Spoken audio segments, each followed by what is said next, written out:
guy, teen female, and my dad's affair baby.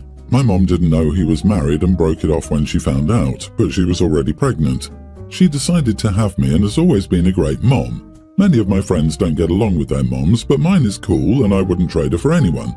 My dad takes me out on the weekends to do things and visits on holidays, but I've never lived with him or anything. When I was younger, he had to take me to his house for a few hours once when my mom was sick. His wife yelled at him and I had to stay in a bedroom away from her because she was so mad.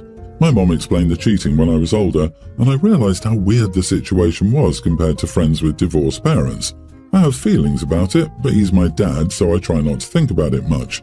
I know my dad's wife hates me and is the reason I can't see him more, so yeah, she has a reason to be mad at him, but also, screw her.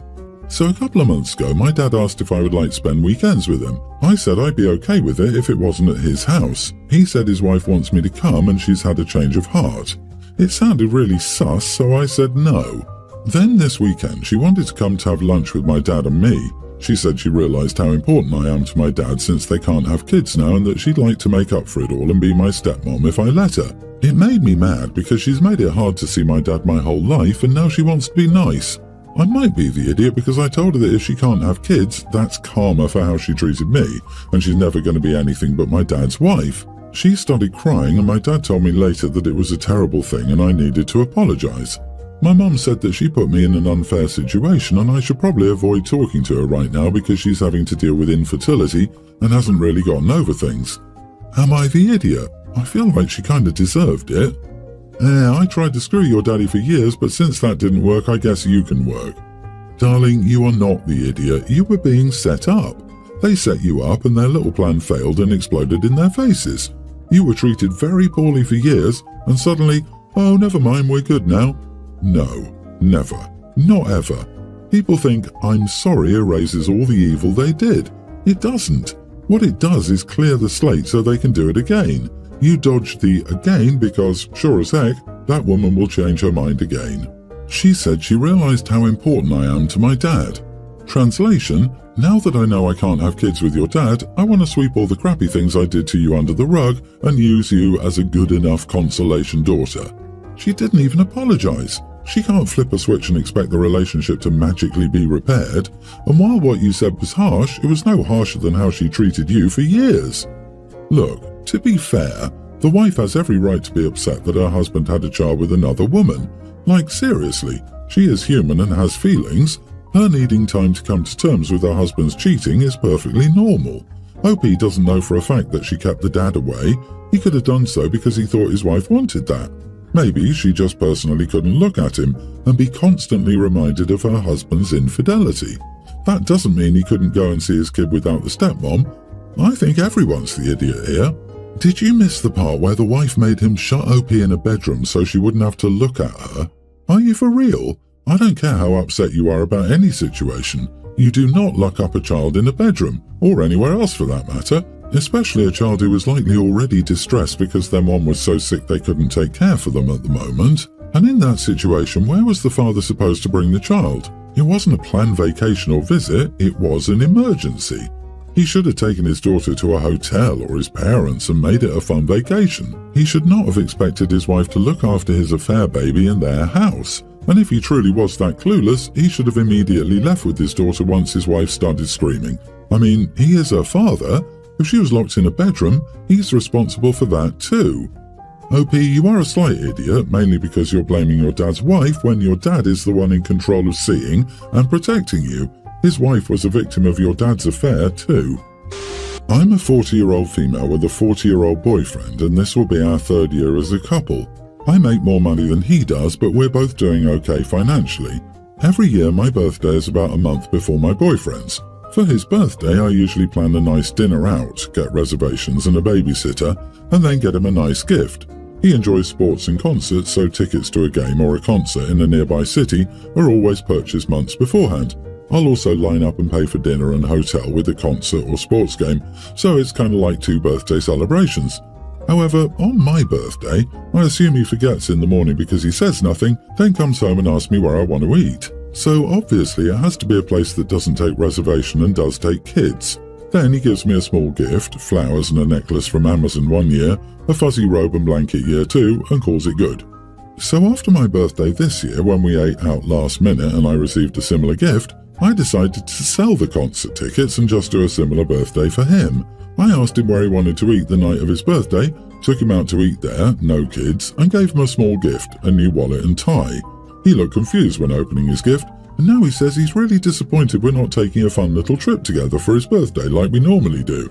I said I'm tired of putting in more time, effort, and significantly more money into his birthday when he barely seems to remember mine. It started a big argument. He says to me, I'm never good enough. So I effectively ruined his birthday, and I feel terrible about that.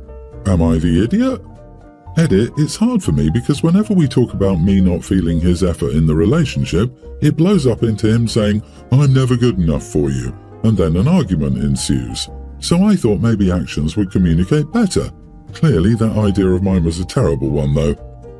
Not the idiot. You scaled back your birthday celebrations and treats to his level of planning and performance. Fair play. If he steps up his game for your next birthday, you will for his. If not, not. But it would help if you had an actual conversation with him. I can't imagine being upset over something like this for a few years and never telling my partner or talking to them about what's bothering me. While others have told you you need to communicate more, you are communicating by making his birthday special. He knows exactly how you feel on your birthday. Mirroring his behavior isn't petty. It opens the door for productive conversation. The ball is in his court now. Either he will continue his behavior on your birthday, knowing exactly how it makes you feel and exactly what the result will be next year on his, or he'll change. You did the right thing. I agree. What conversation was needed? You're modelling his skills or lack of skills. That's a conversation he will remember. It's absolutely exhausting to keep having to spell these things out. You already asked for more effort in the relationship. Until something changes, you can't keep giving 100% to someone who's only giving 50%. He's being selfish about the whole damn thing. I recently proposed to my now fiancé and we've started planning the wedding. We don't want to make a big fuss and have a big wedding or anything like that. We're trying to keep it simple. However, I was dismayed that when my fiancée made her appointment at the dress store, she didn't invite my mum. She's invited her mum, her nan, her grandma, her sister and her best mate. I'd hoped that my mum would be included. I asked my fiancée about it and she said it's normal to only invite those you're close to and that's what she wants for her appointment. I know my mum would be excited to help plan the wedding, however my fiancé has shut her out of the planning and any attempt she's made to try and join in or help. My mum is disappointed and I hate seeing that. She raised my brother and I alone after our dad left us. This is the only chance she'll have to be involved in one of our weddings or to go dress shopping with a future daughter-in-law. My brother is gay, he married his husband as soon as it was legally allowed and therefore he didn't have a traditional wedding or any guests. They just went and immediately got married with no formalities. My mum didn't have a chance to be involved in my brother's wedding, mine was her last chance. Am I wrong for thinking my fiancé should invite my mum to dress shopping and allow her to help plan the wedding? My mum is disappointed that she's omitted and will have no role in the wedding beyond a regular guest. My brother says I'm wrong, however he and his husband didn't have to deal with this when they were married because theirs happened so quickly. My fiancé and I don't want children, my brother has a daughter and my mum suggested that my niece be the flower girl. I thought this was a good idea, but my brother said it's not up to our mum and if we don't make his daughter a flower girl it won't bother him and his husband and not to bring up his daughter being a flower girl to my fiancé. My fiancé doesn't know about the flower girl issue, however she says I need to listen to my brother and his husband regarding her dress shopping appointment.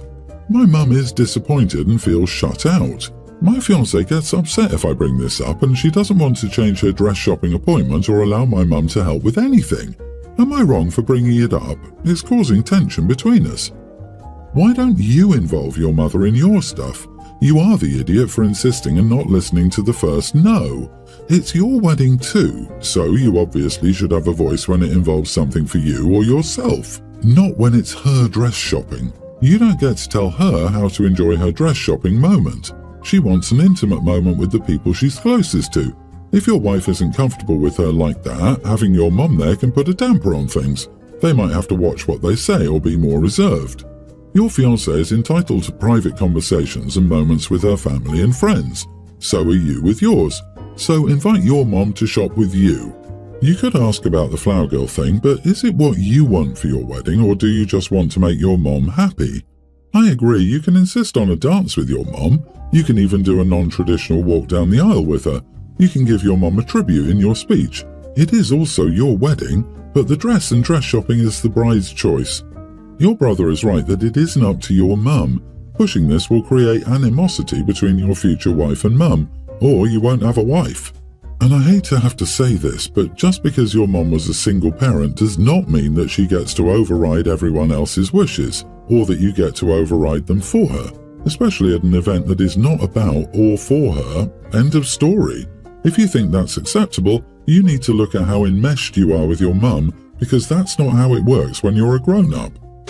My sister Sarah is married to James. James has 3 children with his late wife Zara. The kids are tween boy-girl twins and a pre-tween boy. Their mom died 6 weeks after the youngest was born. Sarah and James met a year later, moved in together a year after that, and married 5 years ago. Sarah gets along really well with her stepkids and they love her. But Sarah is very insecure regarding her place in their lives. She wanted to adopt the kids, but they didn't want it. None of the kids call Sarah mom. They do love her though, and that's very clear. There is no "you're not my mom, you can't tell me what to do" going on, but they only ever use mom for their mom. The kids look very like Zara. The kids love being told that and they love talking about it. It makes them light up when they hear about their mom, but their reaction is super special when people mention how much they look like Zara. Sarah hates it. She's tried to suggest the kids look sort of like her, and the kids think she's silly when she does that, and they've told her that before, but in a very soft way. The kids spend time with Zara's family, and sometimes James and Sarah are involved, but not often. It bothers Sarah that they're not more enthusiastic about her. It bothers her that they never refer to her as the kids' mom and will ask the kids how Dad and Sarah are, or will tell them to get Dad and Sarah. She's made attempts over the years to become part of Zara's family, and they've never welcomed that. Sarah really dislikes that and has questioned why they won't embrace her. She doesn't like that the kids attend a school where Zara was a teacher because the kids' teachers knew their mom.